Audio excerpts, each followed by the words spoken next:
Hey, welcome today. We continue with our conversations under new mismanagement, a place where we rectify, we call out in order to rectify the bad behavior, the bad habits, the bad, call it whatever you want to call it, bad manners, of bosses who make the workplace a place where we hate. A workplace should not be a place where we hate. School, I remember when I was in school, we were told, those days the math teacher was always really ruthless. And most of the people, a big percentage of people who didn't like math was because of the teacher. And even in the workplace, it is said people don't leave workplaces. People don't leave their jobs. They leave bad leaders. They leave bad bosses. So in this episode, we are going to talk about the frost king or queen, because both genders are in management. The frost king, when your boss is emotionally unavailable. Oh, this is the darkest space you can be. Imagine yourself being locked up in a cold space and you have to be there for the whole day. No matter how warmly dressed you are, trust me, that place is inhabitable. And we work with such people in the organization every day when you wake up. You have this boss who is just a frost king or a frost queen. They are just there. They look at you, their eyes are cold, their hands are cold, their heart is cold, and you wonder how you're going to approach them. Many of them, they must be dealing with other things, we cannot discount that. I mean, mental health is an issue, but there are those who it's their habit, because they are okay in other spaces except with you. They are emotionally unavailable. So, what are the characteristics of this guy? We're going to talk about them, and they have zero emotional intelligence. These guys they have zero emotional intelligence. They can't recognize the emotional tone of their team or the people they are working with. Sometimes someone comes to the office, they are broken. Remember, we said that you are in charge of the people who are in charge of the job. So if your people are not okay, then that means that the job is also not going to be done well. People are going through stuff out here, and it is you to recognize. In the world of football, the work of the manager is not just to teach the skills on the field. It's actually to recognize even the emotional state of their players. We've even seen some of them when a player has lost a family member, they actually give them a time off to just go, even if they're their best scorer or their best player on the team. You can have the best player on your team and they're struggling with stuff. It is your job to recognize that my people are not in a good emotional space, and I need to recognize that. So the frost king and queens, they don't have emotional intelligence. They can't feel the emotional tone of their team members. They are flat, they are cold, their communication is cold. They'll give you one answer responses even when you need an explanation. You come to them, you're scared about a deadline. All they give you is cold communication and tell them, I still want the deadline bit. These people are dangerous. You don't know what to expect. It's deep, it's dark, it's cold around them. And we've met such people. I have met such managers. Trust me, it's not a good place to be. It's not a good place to work with such a person. The CEO is cold, the general manager is cold, the manager is cold, the supervisor is cold. Whoever it is, whoever you're reporting to, they are cold in their communication. And trust me, if you're such kind of a leader, you are actually even doing bad to your team. And when you fail, do not blame anyone. Just go and look at the mirror and you'll find the person to blame. The next thing that these guys do, they are avoidant communicators. They dodge difficult conversations. They give vague feedback. You can't have a difficult conversation with such a person. You want to have a conversation with your boss about a colleague who is actually burdening you guys. It doesn't come to work. They don't do their work. And at the end of the day, you end up being the one to have to do the work that these guys are supposed to do. And they are paid. You want to talk to your boss about an employee who never shows up when they are called upon. You want to talk to your boss about the employee who is misappropriating the funds of the unit or the organization. But you can't, because this guy can't touch those hot potatoes. Not even with a glove.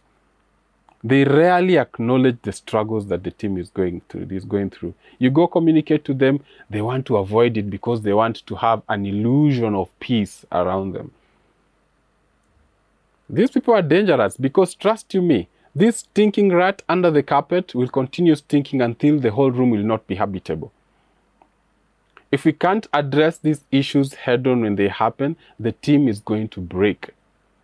Some people will even take the matter into their hands. We all know what happens when leadership goes silent on their people and their people are trying to cry out for help. We know it happens. It's not just in leadership, even in relationships. These things happen.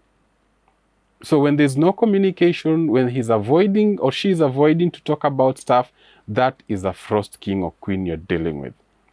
The next thing they do is they have a transactional mindset. To them, people are functions, not humans. To them, people are numbers. To them, people are just, computers and robots to give output. They don't look at the inspiration and the motivation of their people. To them, you are a number that can be expunged and another person will come in. You are just a statistic. I have 6 employees. Trust me, some of them won't even know your name, your second name. Have you ever worked with a manager who keeps calling you a different name? That person is disconnected. They have a transactional mindset. The people will come here. Your job is to give output. Your job is to be seen. You're actually not even to be seen. I want to see what you have produced, not even you. I'm not interested in you. Those are the people we're dealing with. The frost kings and queens. You can actually see you nodding because you know some of such people, don't you? What are the damage that these people cause? The damage they cause, there is lack of psychological safety. Psychological safety is where teams do not hesitate to raise issues. They do not hesitate to raise ideas. They do not hesitate to admit their mistakes out of fear of being victimized. People can always communicate. But such a people in the presence of a frost king and frost queen, people lack psychological safety and people will not express their ideas. People will not bring new ideas because they don't know how, actually they know how it is going to be received.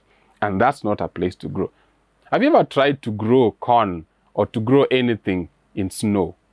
It doesn't grow. It can't even have roots. It can't even have moisture. Even if the sun comes, it can't grow because there's nothing there to support growth. Under these people, there's no growth because of lack of psychological safety. Another thing is a high turnover risk. Trust you me, people will run away from you. When it is cold, we run away, we find a warm place. I will not sit in a cold space. I will always find a warm place to sit. And there is high turnover risk. Without support, without connection, people will feel isolated. And when someone feels isolated, we all tend to move towards a place where we are accepted, where we feel warm, where we feel like we are loved. And that is what you're talking about. When people are underappreciated, they will leave. And under a frost king, trust me, the turnover risk is high. And when people leave, again, go to the mirror and look. They didn't leave because you pay them badly. In fact, you might be paying them really well than the next door company. But they'll go because you are so cold. You're a cold-hearted, I almost called you a reptile, but I won't. Frost kings and queens, you are causing more damage than you know. The stunted team development, as said, in a cold place, nothing can grow. Growth, trust, collaboration, out the window. People will not collaborate. People will not work together because in that place, it is cold and everybody. And trust you me, what you give out is what will spread. We always plow back what we put on the ground. You will always sow what you reap. You reap, it's so cold, you'll reap coldest, because that's what you're sowing. So, if you're such a leader, that's the damage you're causing. You're messing with people's livelihoods. You're messing with people's emotional health. So, you're working under Frost King and a Frost Queen. You're asking me, so how do I do this? How do I handle this? Get what you need elsewhere. You're seeking mentorship, there's somebody else in the organization who's ready to mentor you. Not necessarily in your line of work, not necessarily in your communities of practice. But there is someone who is always ready to give you support, to give you feedback, to give you emotional support. I had such a leader in an organization I worked with.